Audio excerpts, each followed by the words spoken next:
Hey, what's up guys, Camper Russia here. I promise you right now, if you touch that like button in the next 3 seconds, nothing will happen. I guarantee it, actually. Is that getting old yet? It might be getting old, but you guys are liking the video like no other, so I'm going to keep doing it. I really appreciate it. Thanks for the support on these videos. If you're new to the channel or just haven't already subscribed, leave a comment down below at any point. We got a decent amount of news today. Keep in mind the gameplay you're watching in the background is my first session of Fortnite in about a week and a half. It was a big session, so hopefully there's a few good clips, but I am rusty, man. You'll see that aim is... it's a little off. We'll say that it's a little off, but thanks for being here. Again, random bits of news, bunch of news today, and we're getting close, man. It's been quiet here in the Fortnite news world as the Fortnite team has taken a break, but 9.4 is just around the corner, and I'll have all the updates for you as per usual, and things should be back to almost daily videos, that type of thing. But for today, let's start out with this one. It was actually brought to my attention by one of you guys in the comment section yesterday, and just I'm not going to ask you to type in my creator code today. Take a break, because what we got here is just a good moment, a sad moment. I'll read it out here for you. Fortnite streamer named Zyle, hope I'm pronouncing that right, is on a grind as of late as he is trying to raise funds for his dad's medical expenses, whom is battling cancer. According to the YouTuber That Denver Guy, the kid's been streaming for 10 hours a day, adding that his father has been fighting the dreaded disease for quite a while. The sad part is that the cancer has already spread throughout his body, and the doctors already advised them that his chances of surviving his ongoing ordeal are slim, albeit the chemo sessions. And it goes on to say, despite the odds, Zyle continues to stream over on Twitch and is asking everyone to use his creator code. So I didn't know about this until I uploaded the last video and you guys let me know. So here's the creator code, Zyle-is-bad. Take a break from my code and support this, man. Like, I don't know. I just, I can't put into words how this must feel for the kid, and he's grinding like no other. And I know, I don't know, money can only go so far, but at least it's something, right? So thanks to you who brought it up yesterday. This kid, his father, in my prayers, hopefully in yours. And I don't know, that's just super horrible. I really don't know what to say from there, and I just wanted to support in any way we can. Okay, moving on to Fortnite news.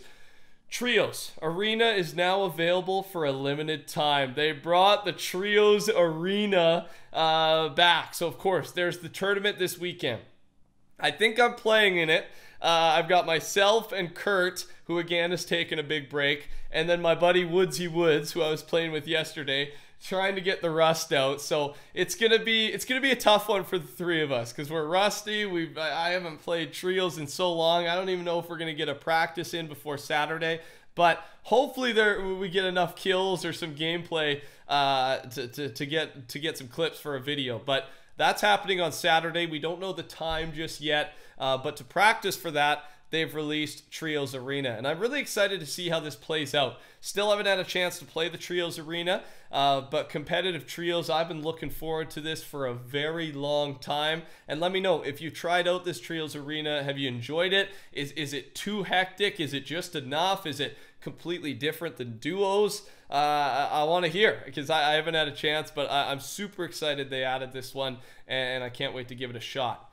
On top of that, Team Rumble, say bye to the 40 bomb, at least for me, because the elimination goal has changed. The elimination goal in Team Rumble has been decreased from 150 to 100 in order to shorten match length. So, yeah, it makes sense, man. I mean, lots of people would leave before the 150. The team that was getting slapped would end up leaving, and then they'd get slapped even harder, or it would take longer because there's less of them to take down. So yeah, it's 100 now, back to what it used to be. Moving on here is the duck problem. I believe the 13th challenge of the 14 days of summer was extremely hard, something to do with the duck, and people were complaining. So what they did is everyone got this free Sparkles music pack. And so if you've seen this come up, they said mistakes were made, we apologize for the missed rewards.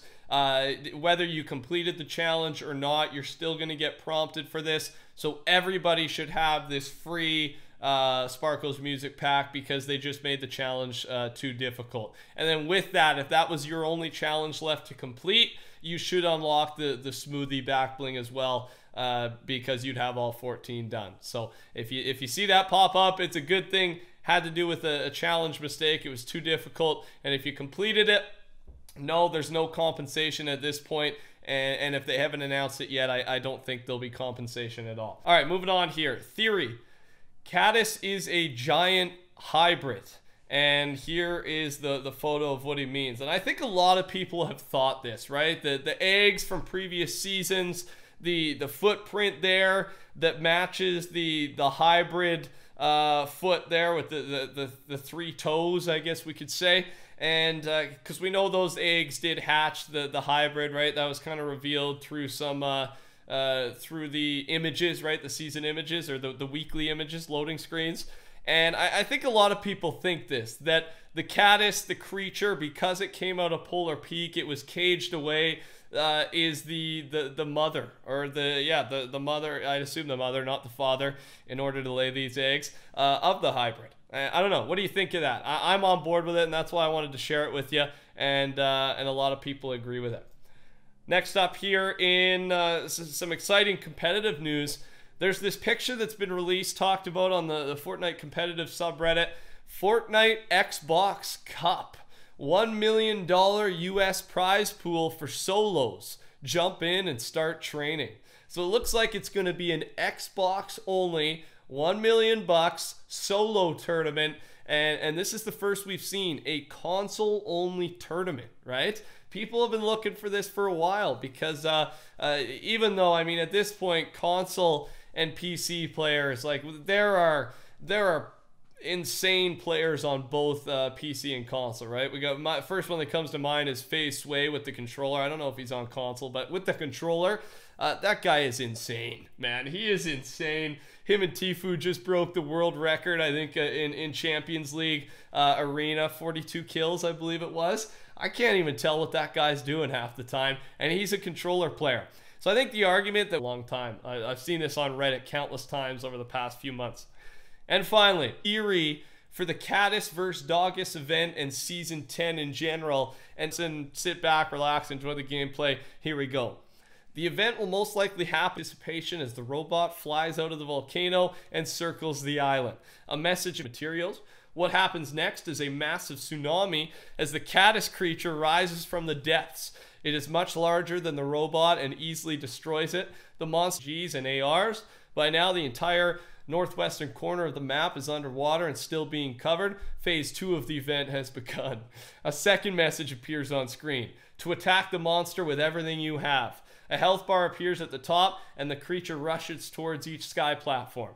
The monster has too much health and is heading towards the final sky platform, but before it hits, the airstrike alarm sound and a nuke is dropped on the creature. It hits, the creature dies, but so do the remaining players in the lobby. We lost. Downtime begins. No flashy trailer.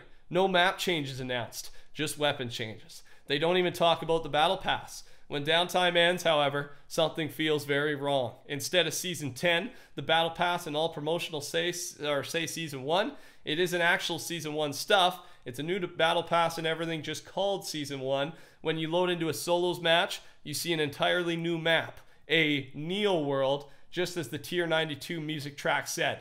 Welcome to Season 1, where old is new again. Like, are you kidding me, man? That is, I get chills reading that. Like, how do you come up with something like that? So, complete theory, not that this is just not related to anything leaked other than that Victory Royale thing. I think he's onto something there, but really, it's just, I thought I'd share this with you because I gave this a read initially. I'm like, holy crap, hire this guy, give this dude a job because I would love to be a part of something like that.